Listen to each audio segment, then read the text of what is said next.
Algumas pessoas consideram o futebol questão de vida ou morte. Eu discordo. Futebol é muito mais importante que isso. Bill Shankly, ex-treinador do Liverpool.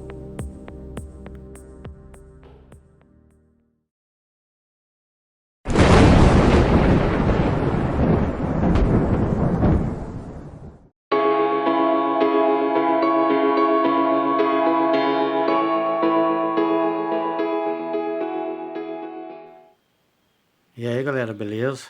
Primeiramente o convite para você visitar o canal. Se gostar do conteúdo, inscreva-se, curta, comente, compartilhe. A história é feita de guerras, conflitos, revoluções, mas também é feita de mitos, heróis, lendas e símbolos. E é de um desses símbolos que a gente vai falar agora que eu quero compartilhar com vocês, de um cara chamado Matthias Sindelar. Foi um jogador de futebol que jogou nos anos 30, ele jogou e defendeu a seleção da Áustria. Apesar de ele não ter nascido na Áustria, ele nasceu na antiga Tchecoslováquia. Seus pais se mudaram ainda quando ele era muito jovem, muito pequeno, para a Áustria.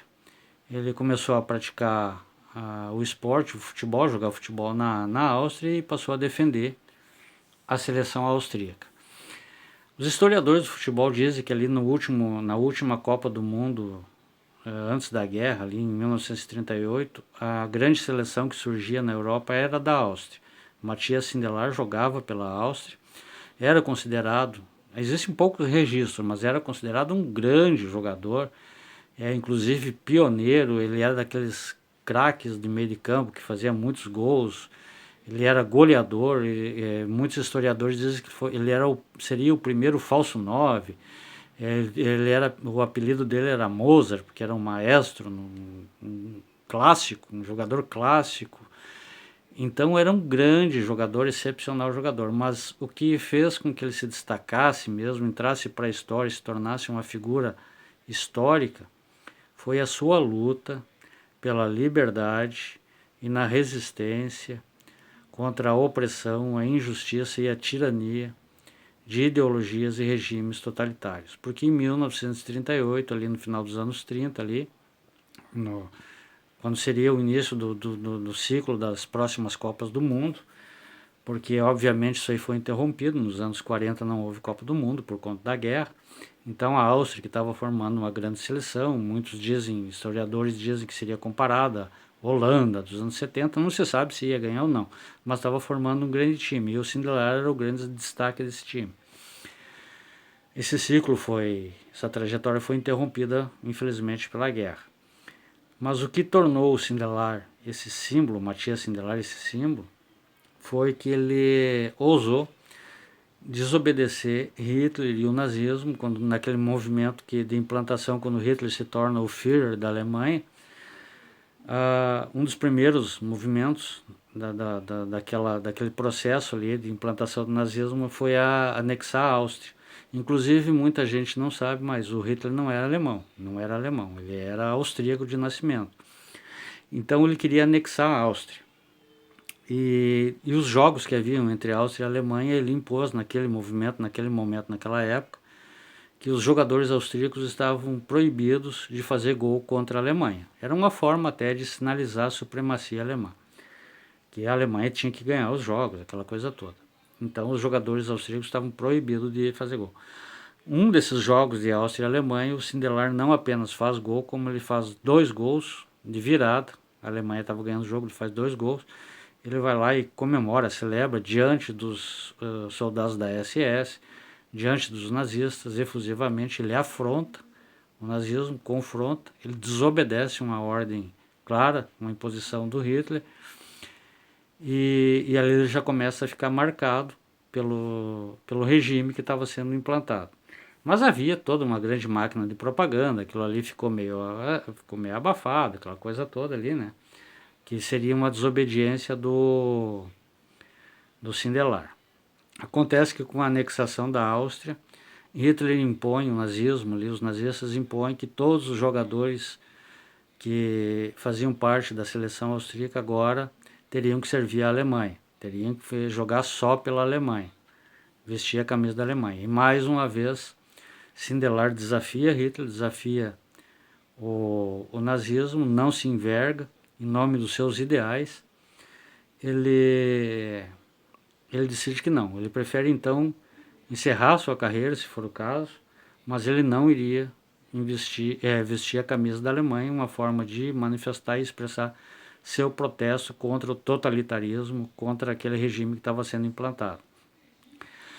Acontece que alguns dias depois o Sindelar é encontrado morto com a sua namorada no seu apartamento, supostamente vítima de um vazamento de gás.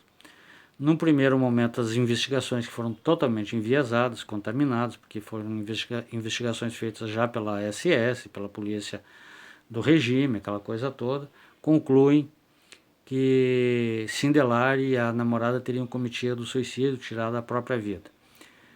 Houve uma grande comoção, uma grande revolta, porque não havia nenhum indício que ele cometeria esse tipo de ato, esse tipo de atitude.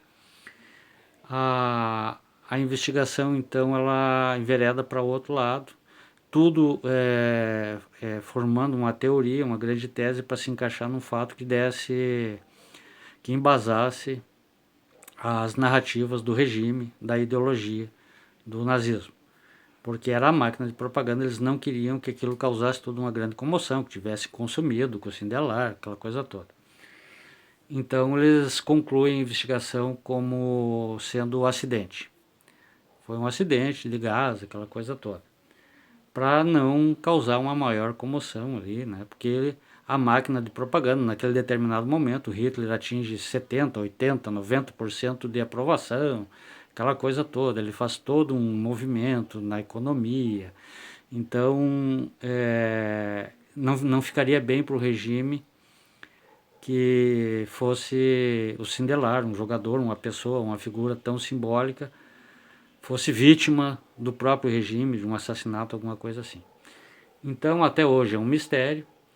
E acompanhando aqui uma transmissão da Rádio Gaúcha na Copa do Mundo, entrevistando torcedores da Áustria, o repórter ali, acho que foi o Léo Oliveira, da Rádio Gaúcha, pergunta ali quem é o melhor jogador da Áustria, quem foi o melhor jogador da Áustria, alguém vai lá e fala Sindelar, Sindelar, e o pessoal grita Sindelar. Então, em 2026, Sindelar ainda é lembrado como um símbolo de resistência na luta pela liberdade. Que isso sirva sempre de inspiração. Um cara que entra para a história por não ter se envergado para um regime tirano, uma ideologia que